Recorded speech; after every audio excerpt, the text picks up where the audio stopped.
All right, welcome back to the stream. Welcome back to another video. Today we're going to talk about this news article that just came out that Tesla now has 40,000 superchargers around the world, and why that's actually important and why you should probably buy a Tesla versus some other companies out there that use a different charging network if you get frustrated with stuff like that. I mean, I'll talk about a story time where I actually had to use a competitor charging network, and I'll also talk about how what my experiences is using Tesla networks. And spoiler alerts, it's much easier to use a Tesla supercharger network versus some of the other competitors. But welcome back to the stream, welcome back to another video, and let's roll the intro real quick.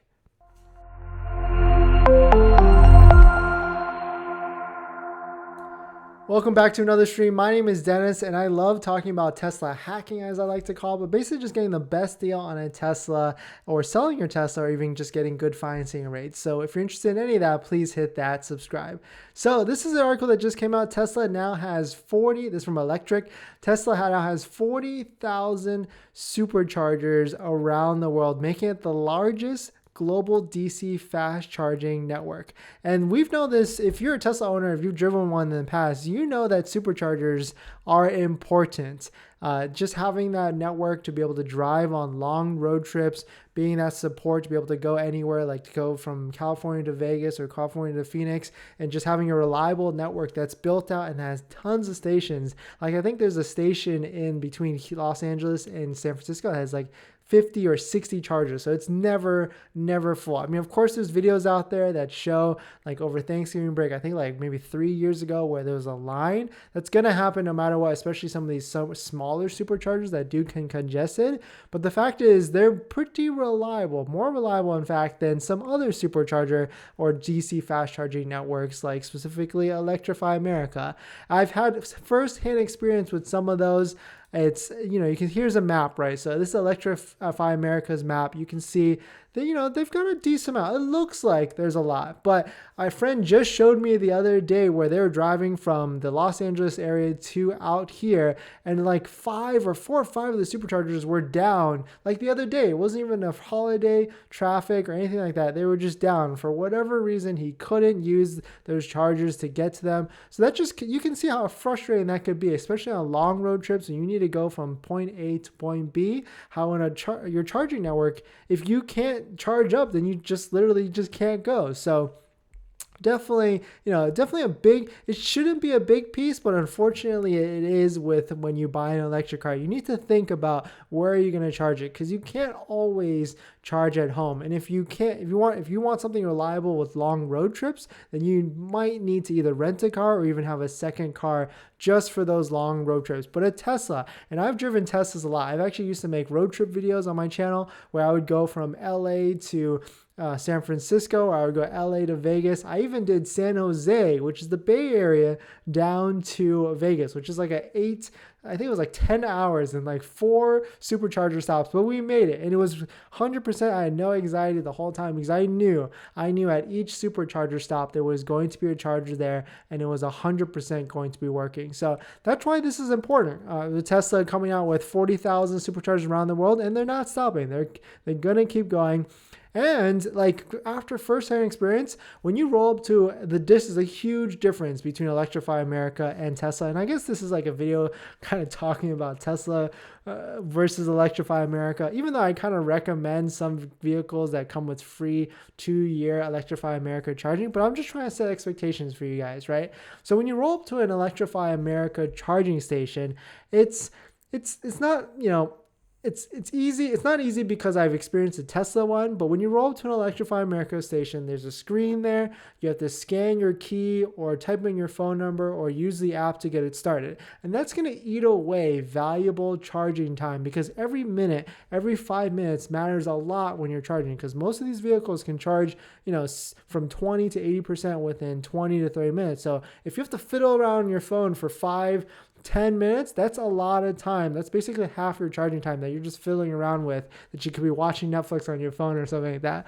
But the difference is when you roll up to a Tesla supercharger, you simply park, get out, grab the knob from the Tesla handle, plug it in, and that's it. It automatically syncs up your payment network, all that stuff, and just starts charging as quickly as the system can start charging. You don't have to wait for anything to initialize, like payment processing or PIN or anything like that. And that's a huge difference when you're driving on road trips and you have, and charging already extends your road trip by at least, I don't know what like the math could be, but like maybe an extra hour every, 2 or 3 hours. So all that precious time, of course, like when you get out, you're most likely going to be taking a break, like going to the bathroom or getting a bite to eat while you're supercharging. But the simple fact that it can just go in, you can plug it in and charge and be on your way, it changes the whole game. And so that's why Tesla continuing to create superchargers and be the best, biggest and best network out there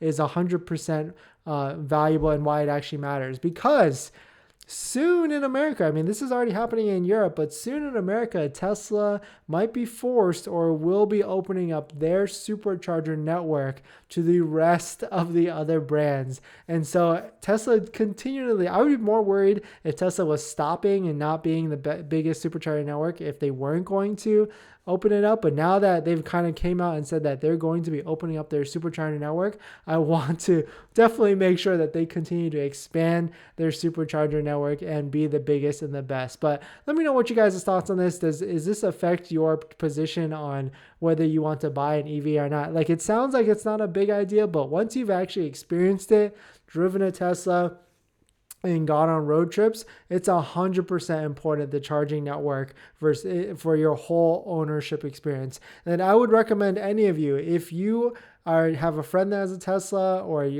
I would go on with them, go on a road trip with them to the Tesla network and see how easy it is. And if you have a friend that has a different brand that uses Electrify America, go with them and see it firsthand. Like, even at the fastest possible speed of like getting the app synced to everything, it's still going to take almost probably double or triple the time of just rolling up to a supercharger, plugging in, and being on your way. So, but yeah, thanks for watching this video. I just want to make this quick news video on how like Tesla has 40,000 superchargers around the world. So definitely a big kudos to them that they keep just pushing and accelerating the game. And just, and then you can go to tesla.com and see this map for yourself, and you can see they're just like tripling down on the amount of superchargers out there. Like, there's places where there's like triple or double, like, well, of course, okay, so these are the destination ones. How do I just turn on the supercharger ones? Yeah, so you can see like there's places where there's multiple superchargers in one area. Yeah, that's actually cool. Target opening cool too. Okay, so there's like 3 downtown right now. You can see they're all over the place. A lot of them are functionality, and some of these are pretty big. I mean, they do get congested, and especially in the SoCal area. But there's one like all the way out here on the way to, you can see there's so many on the way to the Bay Area, which is really nice, especially if you travel this route a lot. But I think it's this one right here, maybe Kettleman or Firebond that has, so yeah, Kettleman has 55 superchargers in one location, which is absolutely insane. Here's the other one, 56. So I think that's crazy. But all right, so let's jump into some questions. Should I delay my Model 3 order 2023 if I live in Canada? No rebate. So no, I would not.